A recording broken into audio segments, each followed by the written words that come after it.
Welcome to Go Park! Naghahanap ka ba ng bagong adventure? So ano pang hinihintay mo? Sugod ka na dito dahil bagong open yung park na to at bonggang-bongga yung mga dekorasyon na nilagay nila dito. Pwedeng mag-picnic, pwedeng open area ang mga tanawin dito. Maraming mga dinesign. So ipapakita ko po sa inyo yung mga lokasyon na aking lalakbayin dito sa Go Park. May ginawa na po akong tour guide kung gusto nyong mamasyal. Magbaon po kayo or kung gusto nyong kumain, maraming restaurant pong nandito. At bonggang-bongga po yung cherry blossom nila na magandang-maganda. Pink na pink yan. Pwedeng pagpicturean yan. Unlimited. Kung may anak din kayo, pwedeng mag-slide. Ang ganda-ganda po ng slide. Kaya lang hindi kami pwede kasi matatanda na kami. So, yung mga dabber cats ko, dito na rin po kami nag-picnic. Nagbaon po kami. So, ano pang hinihintay nyo? Sugod na dito sa Go Park at tour guide na ginawa ko ay from Saikong. So, flash ko po yung road ng mga bus na papunta sa Go Park at talagang ang bongga-bongga. Grabe, ang ganda po dito.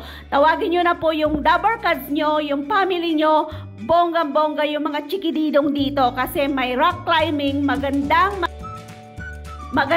kumain dito, magandang mag-picnic, magandang mag-ikot-ikot kasi marami kang makikita.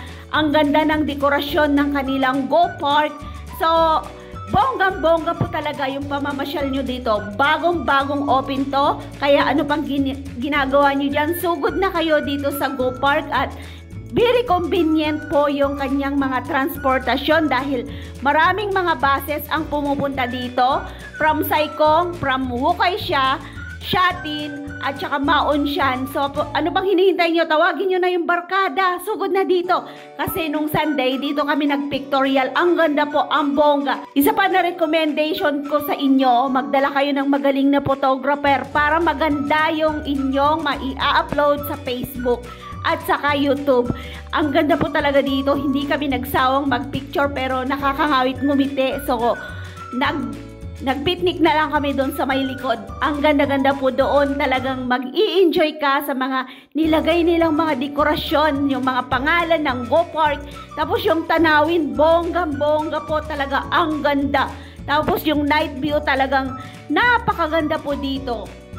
Kung gusto nyo pong malaman yung tour guide ko papunta ng Go Park, from Saikong po yung ginawa ko. Nandyan na rin po sa upload ko. So, silip na kayo dito sa Go Park at bonggahan ang pictorial dito dahil bonggang-bongga.